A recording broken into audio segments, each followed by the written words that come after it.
आदाब, नमस्कार, सत श्री अकाल। मैं हूं नजीर और आप देख रहे हैं महापुरुषों की बात नजीर के साथ।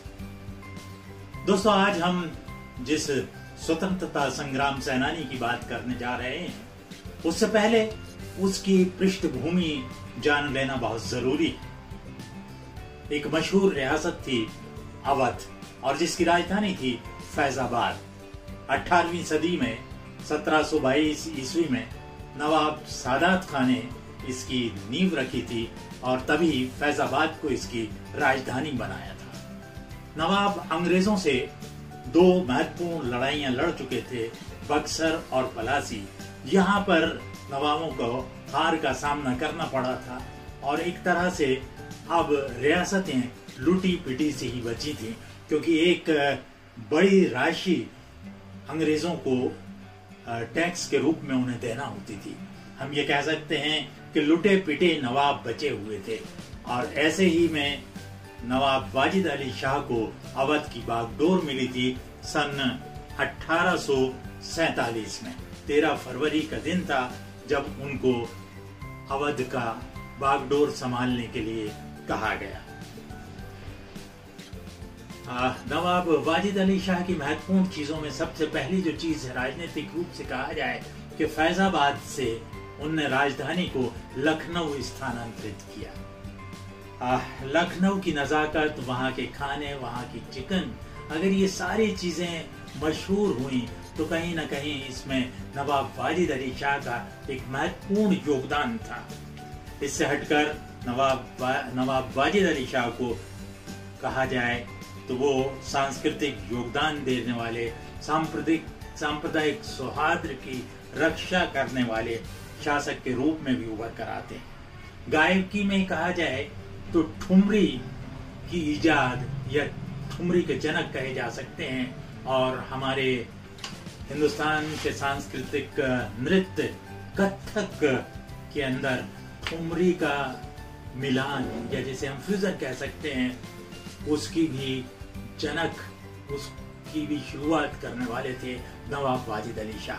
सांप्रदायिक सौहार्द का ये आलम था जो एक ही घटना से समझ में आ सकता है कि एक बार मुहर्रम और होली एक ही दिन पड़े।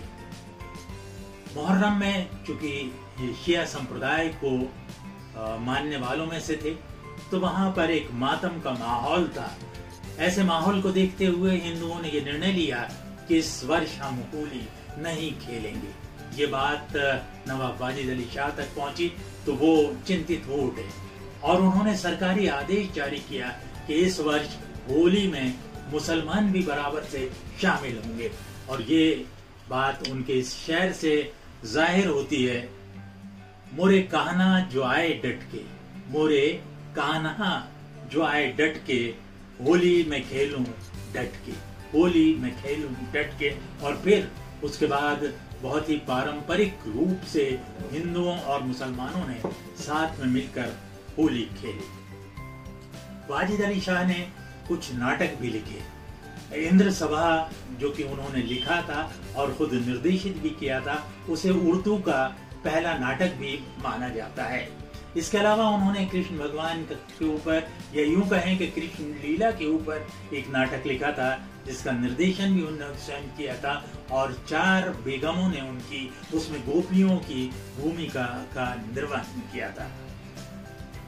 अवध क्योंकि एक जरखेज इलाके वाली रियासत थी और इसलिए डलहौजी का आदेश हुआ कि अब उसको ईस्ट इंडिया कंपनी लखनऊ को अपने कब्जे में ले ले। नवाब को कई प्रलोभन दिए गए कि उन्हें उचित मानदेय दिया जाएगा, उचित सम्मान दिया जाएगा, वो ईस्ट इंडिया कंपनी के अधीन हो जाए, लेकिन उन्होंने इस प्रस्ताव को खारिज कर दिया। तो इसके चलते अंग्रेजों ने उन्हें 11 फरवरी 1856 को गिरफ्तार कर लिया। गिरफ्तार करने के बाद उन्हें कलकत्ता भेज दिया गया। कहा जाता है कि कलकत्ता से वो बहादुर शाह जफर के संपर्क में आए, लेकिन अंग्रेजों ने उनकी सोच को बहुत ज्यादा वहां आगे बढ़ने नहीं दिया।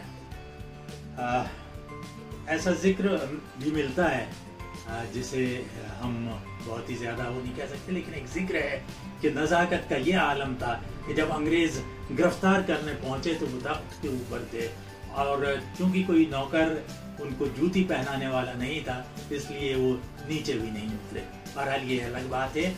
और उनको कलकत्ता जब स्थानांतरित कर दिया गया तो उसके बाद अवध की बागडोर संभाली बेगम हजरत महल ने, और आज हम बात करने जा रहे हैं उन्हीं हजरत महल की।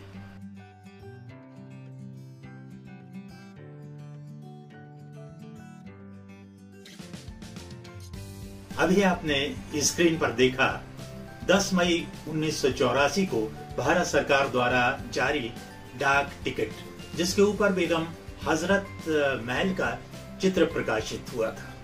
और दूसरा टिकट जो है वो 1988 में 1857 के स्वतंत्रता सेनानियों के ऊपर जो अग्रिम पंक्ति के थे उनके ऊपर भारत सरकार द्वारा जारी डाक टिकट था, जिसके ऊपर बेगम हजरत महल के चित्र हैं, लक्ष्मीबाई का चित्र है, तात्या टोपे का चित्र है, बहादुर शाह जफर और मंगल पांडे नाना साहब के नाम लिखे हुए हैं। तो इससे ये बात बहुत स्पष्ट हो जाती है कि बेगम हजरत महल अग्रिम पंक्ति की स्वतंत्रता सेनानियों में से एक थी। तो आज हम बात कर रहे हैं बेगम हजरत महल की। बाद वाले टिकट और चित्र देखकर एक बार फिर मैं ये कहूंगा, आप ये समझ गए होंगे कि बेगम हजरत महल 1857 की क्रांति की अग्रिम पंक्ति की योद्धा थी। बेगम हजरत महल का जन्म 1820 में हुआ था एक बहुत ही गरीब परिवार में। उनका नाम जो था, मूल नाम जिसे हम कह सकते हैं, मोहम्मदी खानम था, और एक नौकर की हैसियत से, ख्वासिन की हैसियत से उन्होंने नवाब वाजिद अली शाह के दरबार में जो थी, या ये कहें कि हरम में उनका प्रवेश हुआ था।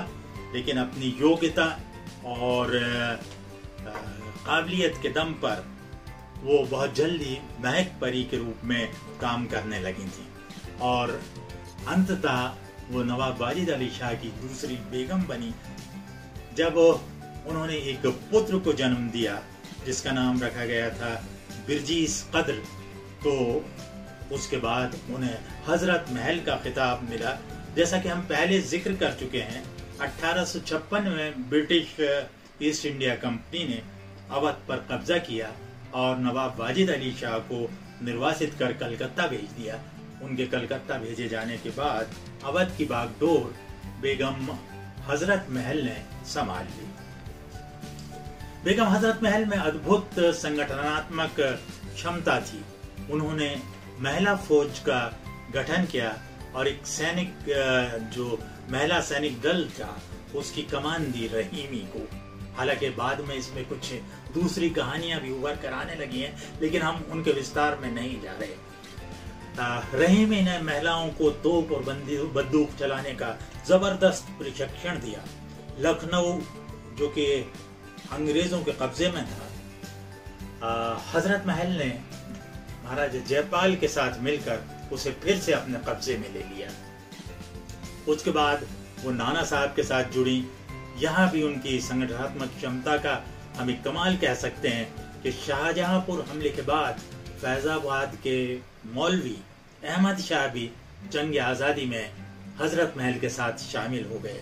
हजरत महल ने अपने बेटे बिरजीस कद्र को तख्त नशीन करने के बाद खुद अपने आप को पूरी तरह से आजादी के आंदोलन में, स्वतंत्रता के युद्ध में या समर के अंदर अपने आप को झोंक दिया था। उन्होंने जमींदारों, सैनिकों और किसानों को अपने साथ जोड़ा और अंग्रेजों से लगातार लोहा लेती रही। मौलवी अहमद शाह आम जनों की भावनाओं को समझ रहे थे। उन्हें यह समझ आ रहा था कि किस तरह से आम लोग आजादी पाने के लिए छटपटा रहे हैं। तो उन्होंने एक भविष्यवाणी कर दी कि जल्द ही अंग्रेजों का राज हिंदुस्तान से समाप्त हो जाएगा। उनकी इस बात से हर एक हिंदुस्तानी के मन में क्रांति के शोले और भड़कने लग गए। जनमानस के युद्ध में कूद जाने से क्रांतिकारियों की ताकत बढ़ने लगी और ईस्ट इंडिया कंपनी की फौज में घबराहट करने लगी। कानपुर के पास नाना साहब को हार का मुंह देखना पड़ा। कहा जाता है इधर लखनऊ पर कब्जा करने के लिए 3000 गोरखा सिपाहियों ने अंग्रेजों की मदद की और लखनऊ फिर से अंग्रेजों के कब्जे में आ गया। पराजय के बाद भी बेगम हजरत महल के जोश और जुनून में कोई कमी नहीं आई। वो ग्रामीण इलाकों में पहुंच गईं। यहाँ फौजी टुकड़ियां संगठित करती रहीं। जौनपुर और आजमगढ़ का हमला किया, लेकिन इसे बेगम की बदकिस्मती ही कहा जाएगा या हमारे हिंदुस्तान की बदकिस्मती कहा जाएगा कि जो सिपाही थे वो आपस में ही लड़ लिए। बेगम भी सांप्रदायिक सौहार्द की मिसाल थी।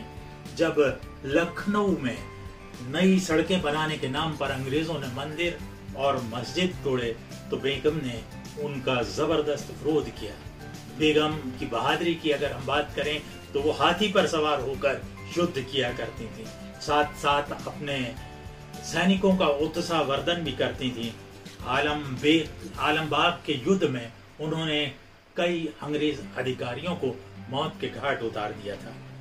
1 नवंबर 1958 को महारानी विक्टोरिया ने घोषणा की कि ईस्ट इंडिया कंपनी की जगह अब हिंदुस्तान ब्रिटानिया सरकार के अधीन होगा और जो लोग ब्रिटानिया सरकार की अधीनता कबूल कर लेंगे उन्हें उचित मान सम्मान दिया जाएगा। लेकिन बेगम हजरत महल ने इस घोषणा को मानने से इनकार कर दिया और वो अंग्रेजों का मुकाबला करती रहीं, उनका सामना करती रहीं। लेकिन यहाँ उनकी ताकत कमजोर होती जा रही थी, अंग्रेजों की ताकत बढ़ती जा रही थी। अंततः पराजय का मुंह देखना पड़ा, लेकिन किसी तरह से वो बचकर निकल गईं और नेपाल में उन्होंने शरण ली। वहां के राजा ने सशर्त शरण दी कि वो विद्रोहियों के साथ कोई संपर्क नहीं लेंगी।